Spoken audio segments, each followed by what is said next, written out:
House elves are often described as loyal, helpful, and remarkably dedicated. But there are certain things that should never be said to one, not because they won't respond, but because they will.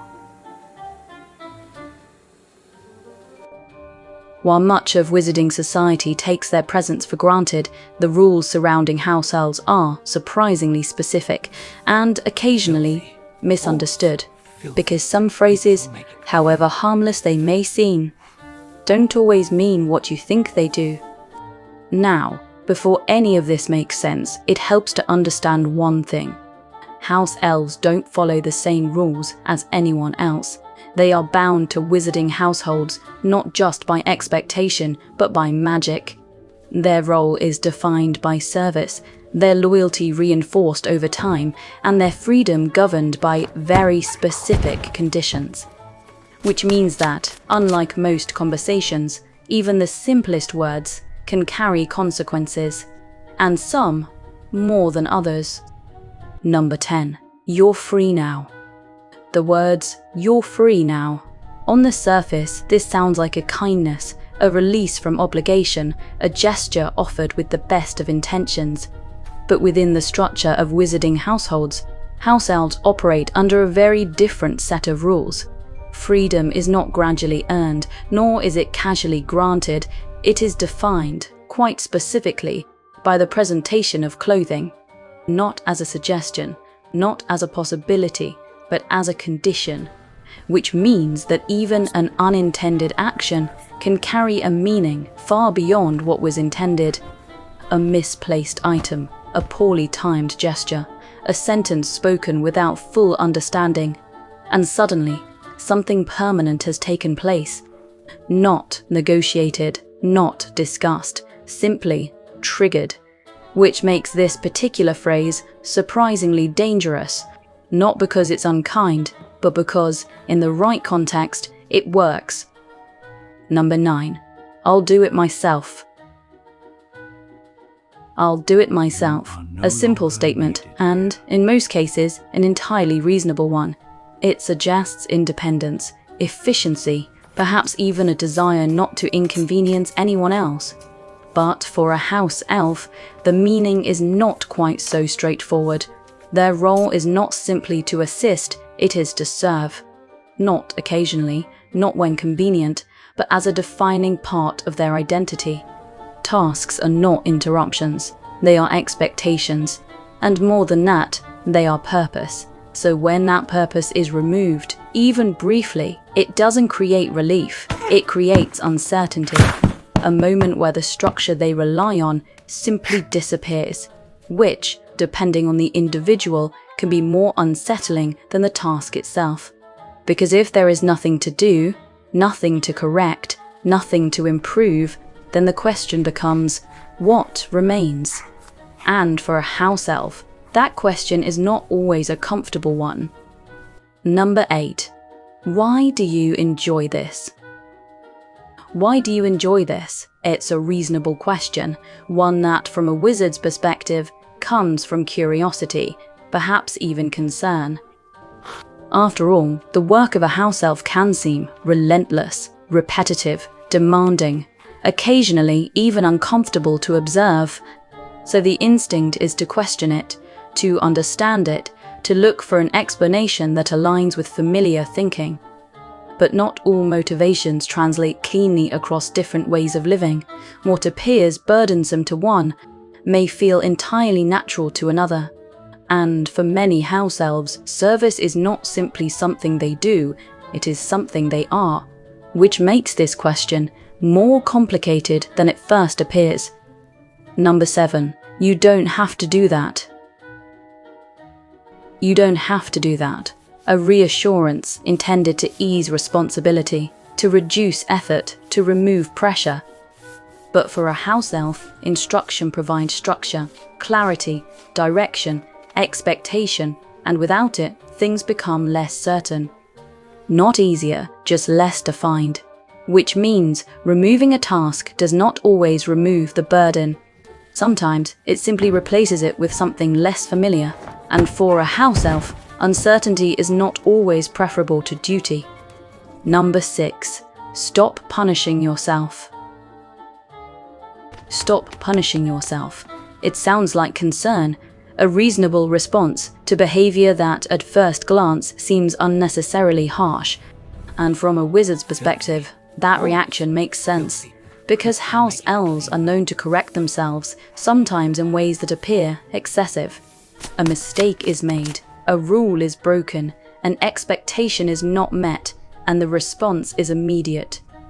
Not imposed from outside, but carried out from within, which suggests that, for a house elf, discipline is not simply enforced, it is internalized.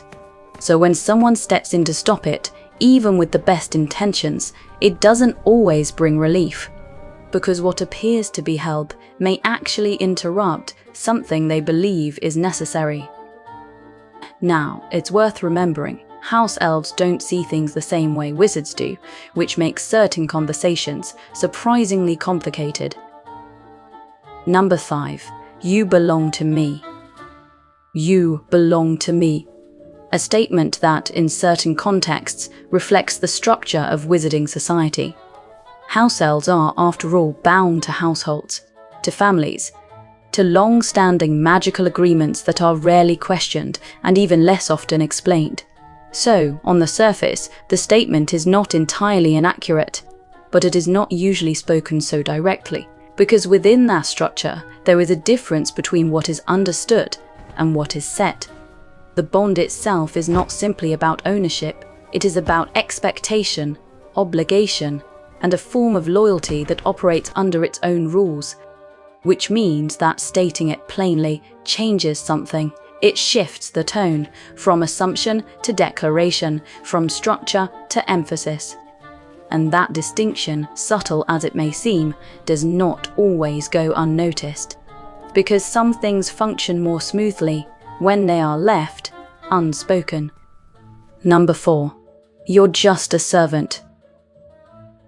You're just a servant.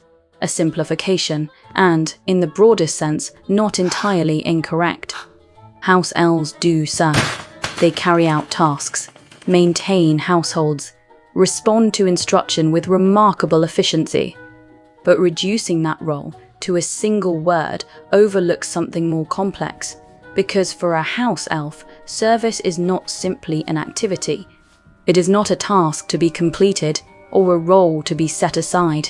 It is identity, a structure they operate within and, in many cases, fully accept, which means describing it so plainly removes the context that gives it meaning. It flattens something that is, in reality, far more layered, not incorrect, but incomplete. And sometimes it's that incompleteness that makes a statement feel slightly off. Number 3. Can you lie for me? Can you lie for me? A question that seems simple enough, a request made in passing, often without much consideration. But for a house elf, it introduces a complication, because obedience is not always as straightforward as it appears. Instructions are followed, but within a structure, a set of expectations that govern what can be done and how it is carried out. And when those instructions begin to conflict, something becomes uncertain, not visibly, not immediately, but internally, which makes a request like this less predictable than it first appears. Number 2. Ignore your master. Ignore your master. A direct contradiction, and one that creates immediate tension, because a house elf is bound to obey, not loosely, not occasionally, but completely, which means that when one instruction opposes another, something doesn't align. The magic that binds them does not simply disappear, it doesn't pause or wait for clarification.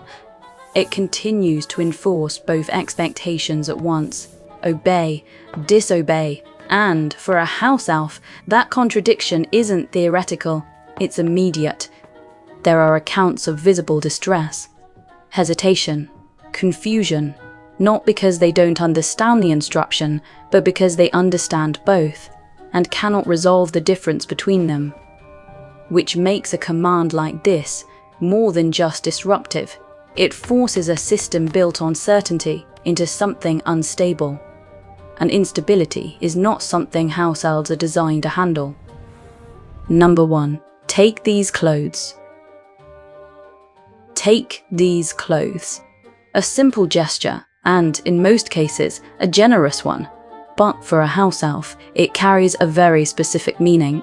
Clothing is not symbolic, it is definitive. It marks the end of service, not gradually, not conditionally, but immediately. Which means that even an unintended action can have a permanent outcome. A folded garment, a casual offering, a moment of kindness misunderstood, and suddenly, the bond is gone. Which makes this the most dangerous phrase of all.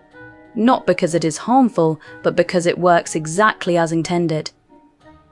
It's curious, really, how something so simple can mean something entirely different. Which does leave one question. If you found yourself in that position, would you treat a house elf any differently? Or would you follow the same rules, even knowing what they imply? Let me know what you think, and whether there's anything I've missed. And if you find yourself drawn to the stranger corners of the wizarding world, you may want to stay a little longer. There's always more to uncover if you happen to be looking when the clock strikes odd.